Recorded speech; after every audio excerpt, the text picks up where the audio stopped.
येणार आहे। मंचावरती उपस्थित असलेले सर्व सन्माननीय उपस्थित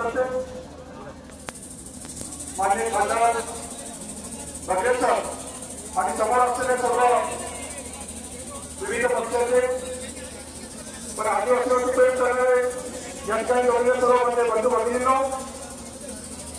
खरं तर हे आंदोलन अनेक महिन्यापासून सुरू आहे।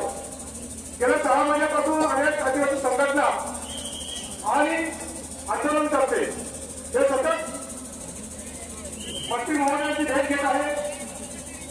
सर्वांना अपेक्षा आहे दुसरा आमची होणारी भरती ही अतिशय रास्त आहे असं समजून सांगत आहे। एवढंच नाही तर त्यावेळेस आमच्या पालघरच्या ओबीसी बांधव इथे सुप्रीम कोर्टात गेले। त्याच्या 5 दिवस अगोदर आपल्या सर्वांच्या नोकरीची भरती होऊन सर्व प्रक्रिया पूर्ण झाली होती आणि भरती पूर्ण झाल्यानंतर आम्ही 5 दिवसाच्या अगोदर त्या ठिकाणी गेलो होतो। सर्वांना विनंती केली, आंदोलकांनी विनंती केली, आम्ही त्यांना विनंती केली त्यावेळेस आपण आमच्या ऑर्डर काय झालं तुम्ही आमच्या ऑर्डर का देत नाही। काही ऑर्डर डिस्टर्ब झाले होत्या, काही बांधव नोकरी रुजू पण झाले होते आणि नंतर कुठून लोकांची सूत्र मिळालं नाही आणि आमच्या त्यांना ऑर्डर दिल्या तर त्यांचे ऑर्डर परत घेतल्या, त्यांचा ऑर्डर त्यांना नंतर त्यांच्याही थांबून ठेवल्या। आम्ही त्यांना म्हणतो कोणत्याही प्रकारचा कोर्टात प्रकरण होणार नाही कारण 5 दिवस अगोदर या ऑर्डर तयार झालेला आहे।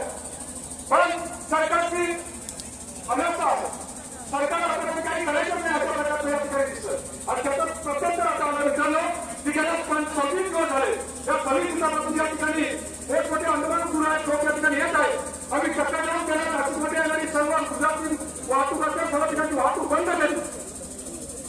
पुढे आम्हाला तरी आली भाजीपाल्याच्या गाड्या पडून दिल्या, फुलाच्या गाड्या पडून दिल्या, नातेवाईक बाजाराच्या गाड्या पडून दिल्या आणि मग त्या झाल्यामध्ये या शहरामध्ये माननीय महाराष्ट्र मुख्यमंत्री गेलेले, 2 उपमुख्यमंत्री या ठिकाणी